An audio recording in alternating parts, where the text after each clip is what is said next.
나이대별로 없는 것이라는 그런 글을 보았습니다. 10대에는 철이 없다고 합니다. 우리 아이들 그리고 여러분들의 그 어렸을 적을 생각해 보십시오. 내가 그때는 어른인 줄 알았는데 정말 철이 없었구나, 아무것도 몰랐구나라는 그런 생각을 하게 되실 겁니다. 20대 때에는요, 예, 뭐가 없을까요? 네.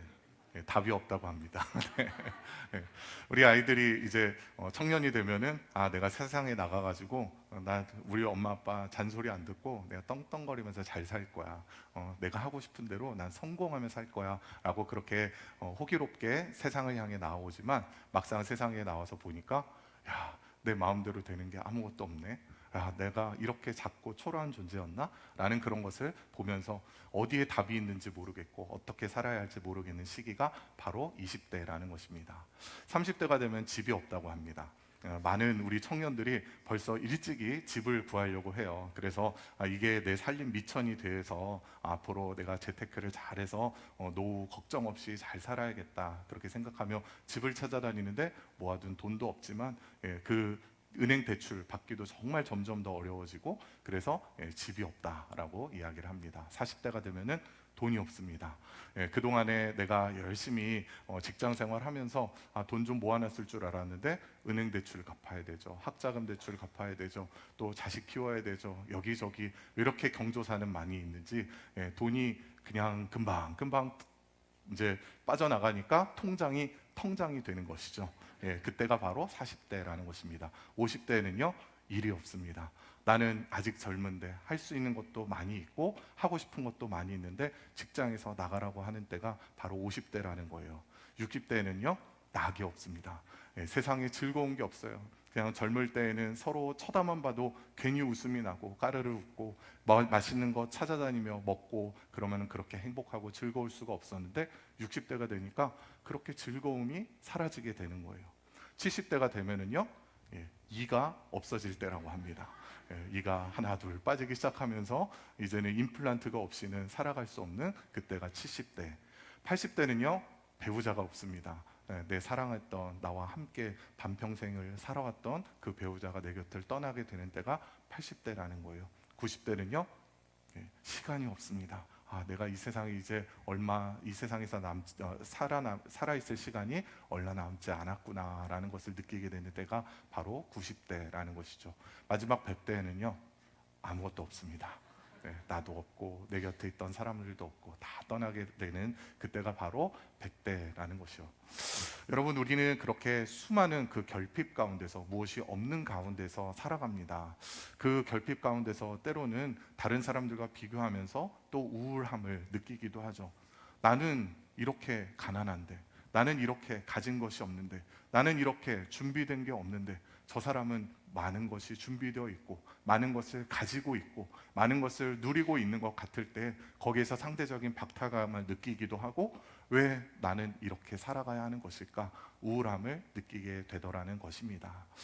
그런데 안젤른 그린이라는 분이 계시는데요. 그분이 베네딕토 수도원의 수도사인데요. 그분이 당신은 이미 충분합니다라는 그런 책을 쓰셨어요. 그 책에 보면은 그분이 이렇게 이야기를 합니다. 우울감을 느끼는 이유는 바로 행복을 느끼지 못하는 병 때문이다라는 거예요. 무슨 말이냐? 풀어서 이야기하면은 우리가 많은 것을 다 소유하지 못해서가 아니라 무엇인가가 부족해서가 아니라 가진 것을 누릴 줄 모르기 때문이다라고 그렇게 이야기를 하고 있는 거예요. 만족하는 법을 모르기 때문에 우리가 우울함을 느끼며 살아간다라는 것입니다. 진짜 행복한 삶, 만족스러운 삶을 살아가고 싶은 것은 우리 모두의 꿈입니다. 그렇죠? 나 좀 만족스럽게 살아가고 싶다. 행복한 삶을 살아가고 싶다. 꿈꾸며 살아갑니다. 그런데 오늘 본문에 다윗이요, 나는 만족스럽습니다. 나는 부족함이 없습니다. 라고 그렇게 이야기를 하고 있어요. 어떻게 그런 고백을 할 수 있는지 우리 1절 말씀을 함께 읽어보도록 하겠습니다.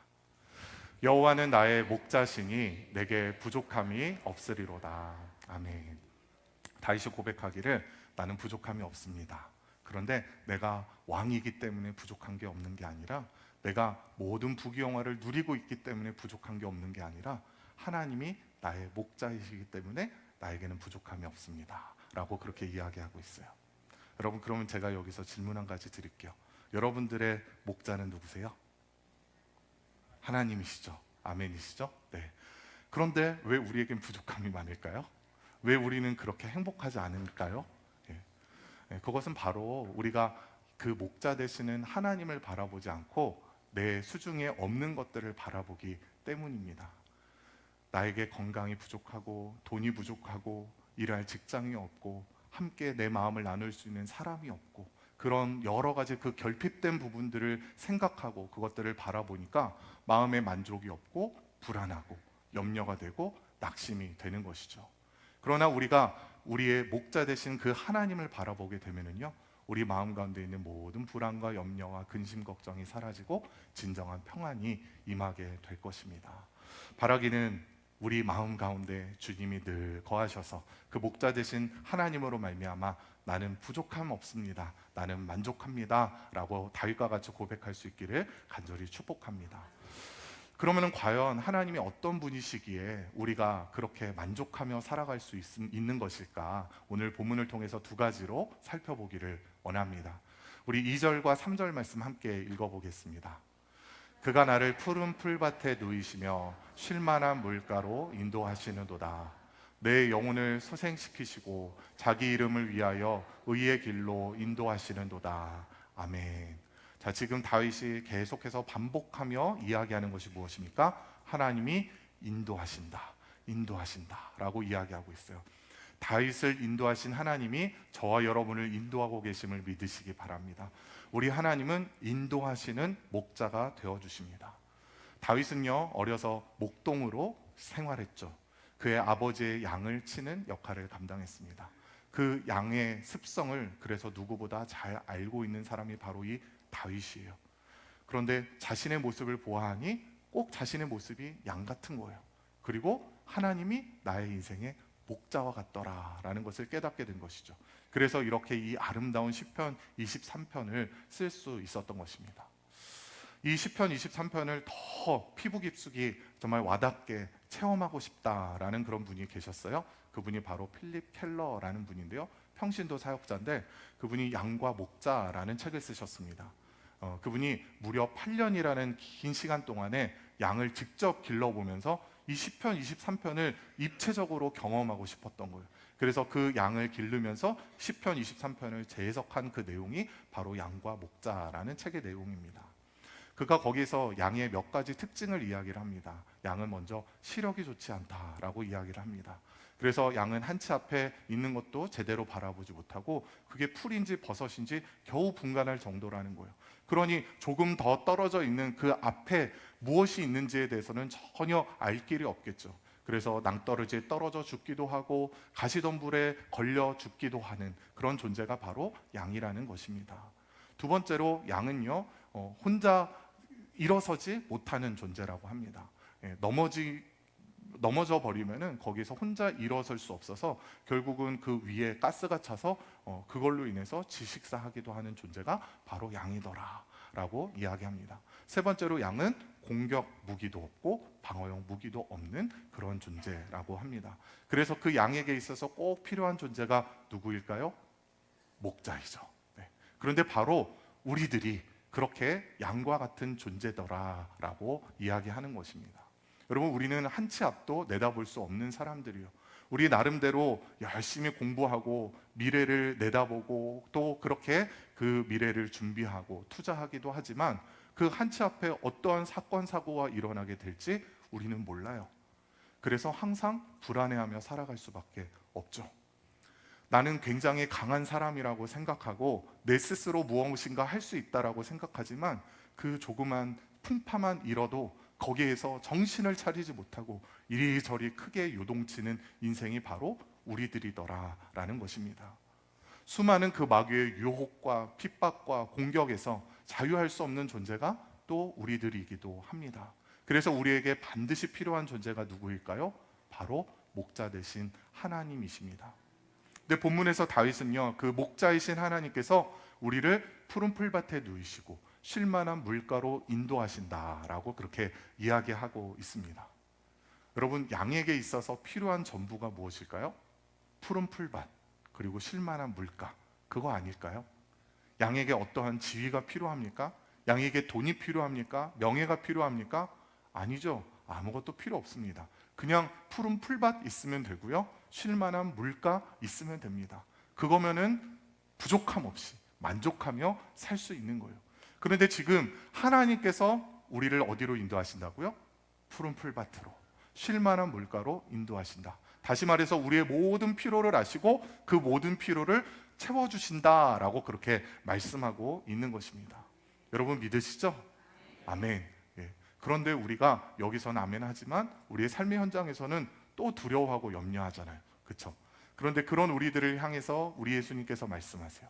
마태복음 6장 25절 말씀 함께 읽어봅니다. 그러므로 내가 너희에게 이르노니 목숨을 위하여 무엇을 먹을까 무엇을 마실까 몸을 위하여 무엇을 입을까 염려하지 말라. 31절로 33절 이어서 읽습니다. 그러므로 염려하여 이르기를 무엇을 먹을까 무엇을 마실까 무엇을 입을까 하지 말라.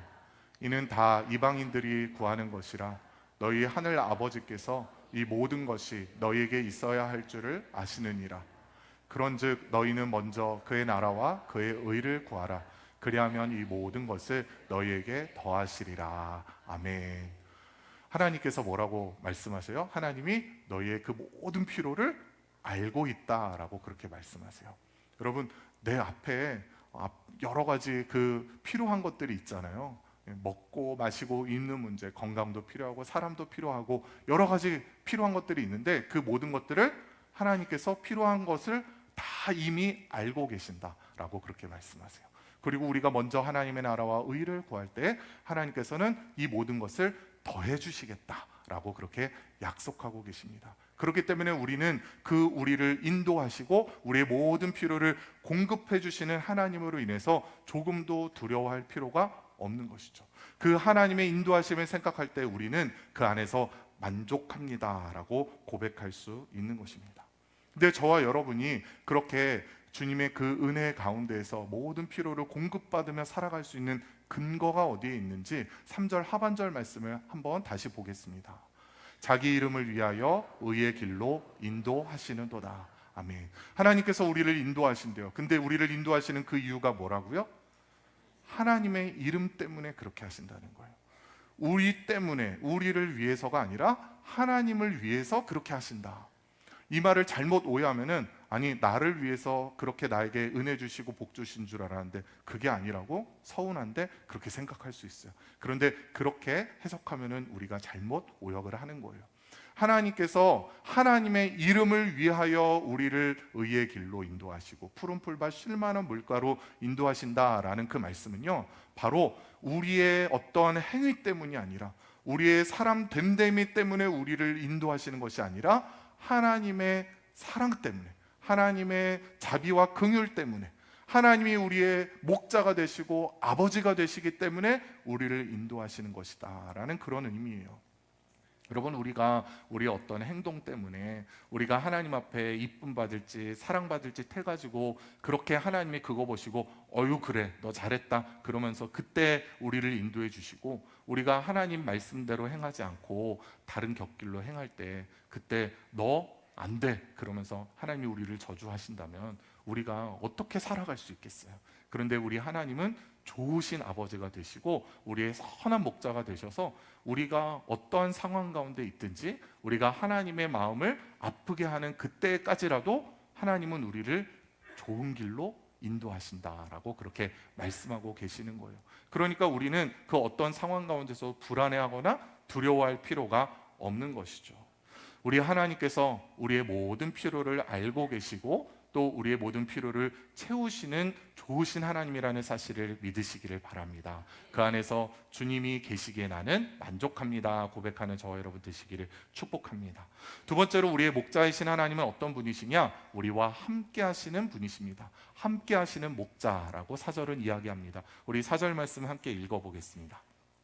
내가 사망의 음침한 골짜기로 다닐지라도 해를 두려워하지 않을 것은 주께서 나와 함께 하심이라. 주의 지팡이와 막대기가 나를 안위하시나이다. 아멘. 자, 하나님께서 나와 함께 하시나이다라고 그렇게 고백하고 있습니다.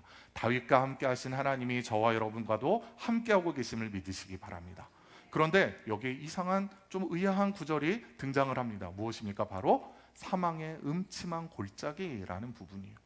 여러분, 2절에서는 하나님께서 우리를 푸른 풀밭에 누이시고 쉴만한 물가로 인도하신다고 이야기했는데 4절에서는 갑자기 사망의 음침한 골짜기가 등장을 해요. 아니, 왜 우리 가운데 이 사망의 음침한 골짜기를 만나게 되는 것일까? 거기에는 두 가지의 이유가 있습니다. 첫 번째 이유는요, 바로 우리의 무지와 고집 때문입니다. 우리가 하나님의 그 뜻을 잘 분별하지 못하고 또 하나님의 뜻을 알면서도 불순종하기 때문에 그래서 이 사망의 음침한 골짜기에 이르게 된다라는 거예요.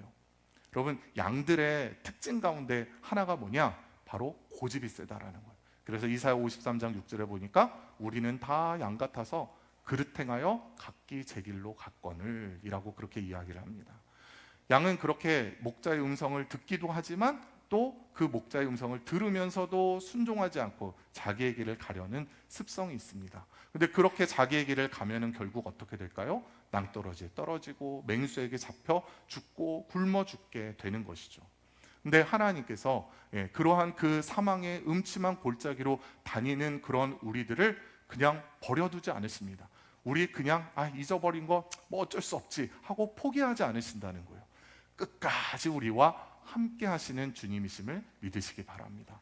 다윗은 그것을 그 삶에서 경험했어요. 여러분, 다윗의 인생에 큰 오점을 남긴 하나의 사건이 있죠. 그게 뭡니까? 바로 밧세바를 범한 사건입니다. 밧세바를 간음하고 간통하고 그가 그것을 숨기기 위해서 어떻게 해요? 자신의 충신이었던 그 우리아를 최전방에 내보내가지고 거기서 또 죽게 만들어요. 간통죄에서 그치지 않고 이제는 살인죄까지 저지른 거예요. 일반적인 사람이라면 평생에 절대 지을 수 없는 그 죄를 한꺼번에 지어버린 이 다윗. 그런데 그가 하나님 앞에 회개하지 않습니다. 이 밧세바가 임신을 해서 배가 점점 불러오는데 그럼에도 불구하고 이거를 어떻게 숨길 수 있을까? 그 궁리만 하고 있어요. 근데 하나님이 그런 그 다윗을 버리지 않으셨어요. 사망의 음침한 골짜기를 다니고 있는 그 괴로움과 두려움 가운데서 살아가고 있는 다윗을 찾아오십니다. 누구를 통해서요? 나단 선지자를 통해서. 하나님께서 그 나단 선지자를 통해서 그 죄를 짚어주시죠. 그때 그 다윗이 얼마나 깜짝 놀랐을까요? 아무도 모르는 완전 범죄가 될 거라고 생각을 했는데 나단 선지자가 딱 짚었을 때 너무나 놀라고 두려웠을 것입니다. 그런데 또 한편으로는요, 마음이 그냥 편안해졌을 것 같아요. 여러분, 그런 적 있으시죠? 어렸을 때 부모님 몰래 부모님 돈 없으세요? 네. 거짓말 해본 적 있으시죠? 네. 거짓말 했을 때 여러분 어떠셨어요? 가슴이 쿵쾅쿵쾅 뛰잖아요. 들키면 어떡하지? 막 그러면서 또 다른 죄를 짓고 또 다른 죄를 짓고 점점 일이 커지네. 어떡하지? 두렵잖아요. 그러다가 엄마한테 딱 걸렸어. 아빠한테 딱 걸렸어. 그러면은 죽었다 싶으면서도 살았다 싶잖아요. 그쵸? 혼나면은 되니까. 그런데 그거를 내가 꼭 끌어안고 있으면 너무너무 괴롭고 무섭고 두려운 거예요. 다윗의 마음이 그랬을 거예요. 근데 다윗에게 하나님께서 잊지 않으시고 찾아와 주셔서 너 그 죄 지었잖아. 빨리 회개해. 돌아서라고 그렇게 말씀해 주시니 다윗의 마음이 얼마나 자유함을 얻었겠어요. 휴, 다행이다. 그리고 하나님 앞에 하나님 저에게 잃어버렸던 구원의 즐거움을 회복시켜 주세요 라고 그렇게 기도하며 그 안에서 그 구원의 감격을 다시 한번 회복하고 기쁨으로 살아가게 되죠. 여러분, 우리 하나님은요, 우리가 어떠한 죄악 가운데 그 바다 끝에 가서 거한다 할지라도요, 우리가 꽁꽁 숨어 있다 할지라도 우리를 결코 잊지 않으시고 우리를 버리지 않으시고 그곳까지 찾아오시고 찾아내시고 그리고 우리와 함께 하시는 좋으신 하나님이심을 믿으시기 바랍니다. 그 하나님의 선하심과 인자하심을 우리가 의지하며 살아갈 수 있기를 바랍니다. 말씀을 맺겠습니다. 여러분, 부자가 되고 싶지 않으세요? 부자가 안 되고 싶으신가? 저는 부자가 되고 싶은데 얼마 전에 이제 제가 이렇게 그 로또 복권을 처음으로 얻어봤어요. 사지는 안 하고 얻어봤는데 제가 이거를 딱 얻으면서 제가 이렇게 딱 마음 가운데 하나님 제가 1등 되면 빨리 우리 교회 건축하기로 그러면서 이제 마음에 이렇게 졸이면서 딱 봤는데 꽝이더라고요. 예. 네. 우리 모두가 다 부자가 되기를 원할 거예요. 부자가 되면은 이거 하고 싶다. 이거 이루어지면 너무 좋겠다라는 그런 그 마음의 소원을 가지고 계실 겁니다. 세상에서 성공하고 싶으실 거예요. 왜 그런데 우리가 성공하고 싶고 왜 부자가 되고 싶은 거죠? 그렇게 살면은 행복하다고 이야기하니까, 그렇게 살면은 세상에서 성공했다라고 그렇게 인정받을 수 있을 것 같으니까, 만족할 수 있을 것 같으니까 그런 거 아닌가요? 세상은 우리에게 그렇게 이야기를 합니다. 그런데요, 하나님은 우리에게 그렇게 말씀하지 않으세요. 우리가 아무리 많이 소유해도, 우리가 많은 것을 누려도 우리는 결코 만족할 수 없는 존재라고 그렇게 말씀하십니다. 그러면 우리가 언제 만족할 수 있는가? 오늘 말씀 그대로, 다윗이 고백한 대로 하나님을 나의 목자 삼아 살아갈 때 비로소 그때 우리가 만족한 인생을 살아갈 수 있는 것입니다. 여러분, 우리가 이 세상 바라보면서 거기에서 아등바등하면서 낙심하고 염려하고 두려워하며 살아가지 않기를 원합니다. 우리 하나님이 우리를 어떻게 하신다고요? 인도하십니다.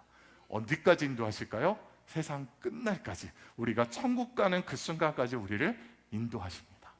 그 하나님이요, 우리를 인도하실 뿐만 아니라 우리와 함께 하십니다. 우리를 고와 같이 버려두지 않으시고 우리와 보폭을 맞추시며 한 걸음 한 걸음 동행해 주십니다. 그렇기 때문에 우리는 두려움이 없는 것이죠. 우리는 만족할 수 있는 것입니다. 다윗이 그것을 너무나 뼈저리게 느끼고 난 다음에 마지막으로 고백하는 게 바로 오늘 본문 6절이에요. 우리 6절 말씀 함께 읽어보겠습니다. 내 평생의 선하심과 인자하심이 반드시 나를 따르리니 내가 여호와의 집에 영원히 살리로다. 아멘. 뭐라고 고백하고 있어요? 내가 영원히 여호와의 집에 살겠습니다 라고 고백하고 있어요. 여러분, 저와 여러분의 고백이 그렇게 동일한 고백이 되기를 간절히 원합니다. 내가 넓은 집에 살겠습니다. 하나님, 제가 돈 많이 벌어서 정말 좋은 그런 휴양지로 가겠습니다가 아니라, 하나님이 나를 반드시 함께 하심을 내가 믿기에 나는 하나님의 집에 영원히 거하겠습니다. 주님과 영원토록 함께 하겠습니다. 고백하는 저와 여러분 되시기를 예수님 이름으로 간절히 축복합니다.